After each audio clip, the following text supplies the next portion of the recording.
अंगावरील या सुरकुत्यात, पांढऱ्या केसात आणि डोळ्यात तरळणाऱ्या या आसवात एक जीवनकथा दडली.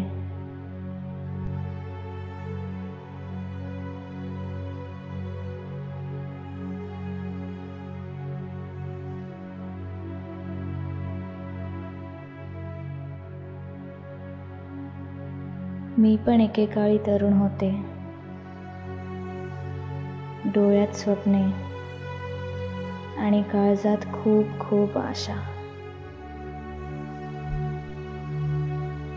बाबांची लाडकी आणि भावंडांची प्रेमळ ताई होते मी.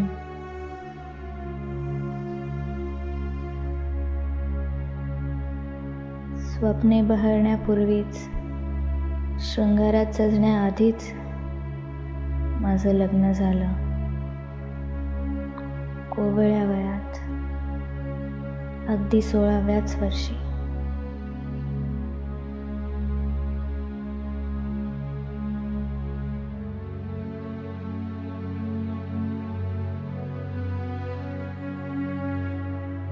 मी माझ्या पतीला सर्वस्व अर्पिलं होतं.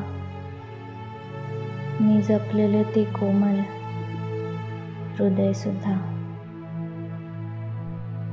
वाटलं जीवन आता सार्थक झालं. परंतु जीवनाच्या त्या अपूर्णत्वाचं शल्य बोचत होतच ना.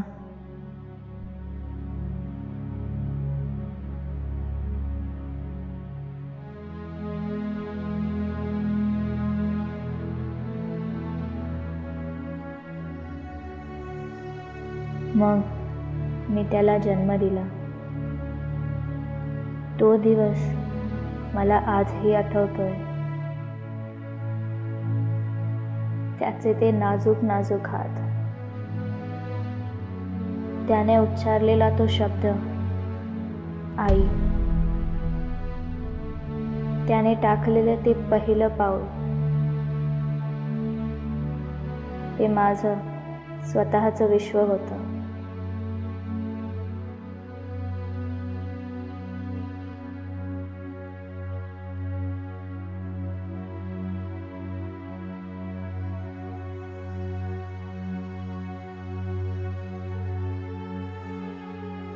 त्याच्या हसण्यानं मी सुखावत असे. कदाचित एवढं प्रेम मी कोणावरही केलं नसेल. मी प्रथमच आई झाली होते, माझ्या तान्हुल्याची आई.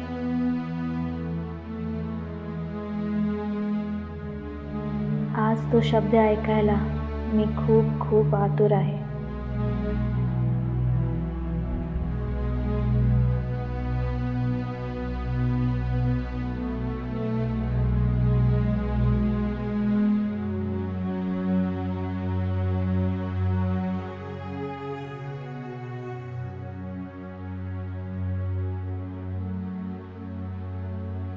त्याच्यासारखा कोणी दिसला की मी अभिमानाने मोहरते. त्याच्याजवळ आज सर्वच आहे, स्वतःचं कुटुंब सुद्धा.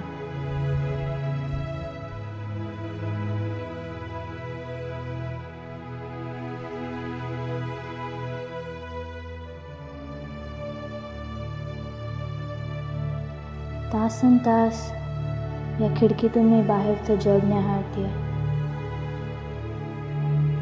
जगाचा चेहरा किती बदललाय. जगाची रीतही बदलली, पण माझं हे विश्व मात्र जसेच्या तसेच.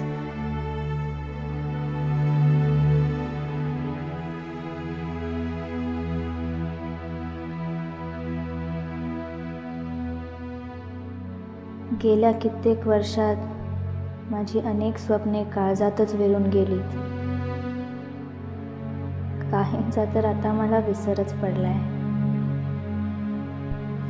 आणि काही स्वप्ने तर पायंदळी सुद्धा तुडवली गेलीत.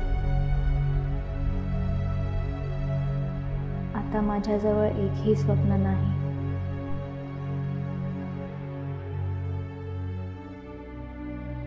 होय, माझ्याजवळ आहे एक शेवटची इच्छा. मला या एकटेपणातून बाहेर पडायचं आहे. त्याला एकदाच भेटायचं आहे. मी वचन देते, मी त्याला पहाटे भेटेन आणि सूर्यास्तापूर्वीच त्याची रजा घेईन.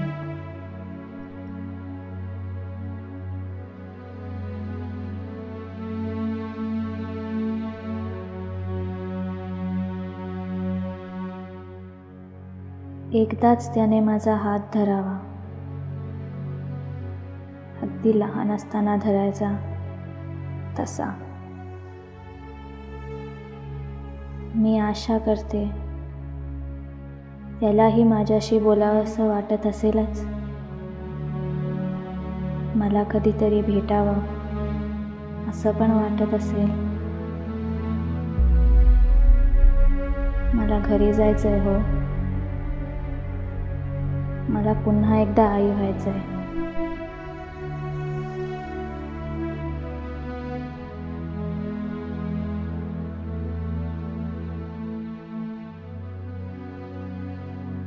माझे हे प्रतीक्षेचे दिवस केव्हा संपतील? या खिडकीतून एकटक बाहेर बघत बघतच हे दिवस मोजता मोजताच मला कळतंय,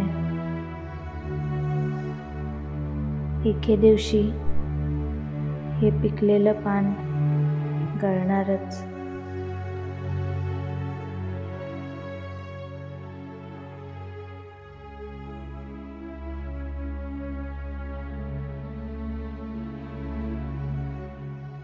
या दुःखी जीवनावर मी विचार करतेय.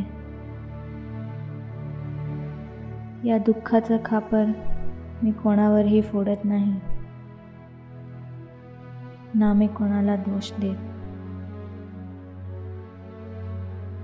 माझी कोणाविरुद्ध कसलीच तक्रार नाहीये. माझं देवाला आता एकच अर्ज, मला या पिढीतून बाहेर काढ बाबा. हे अनंता, मला तुझ्यात सामावून घे रे. या दुःखाच्या पाशातून माझी मुक्ती कर.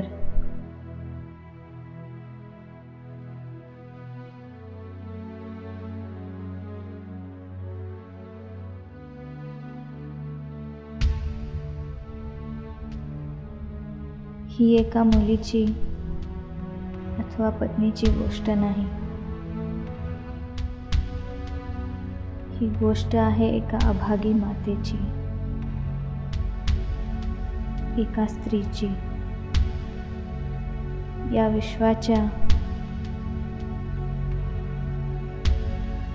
सृजनेची.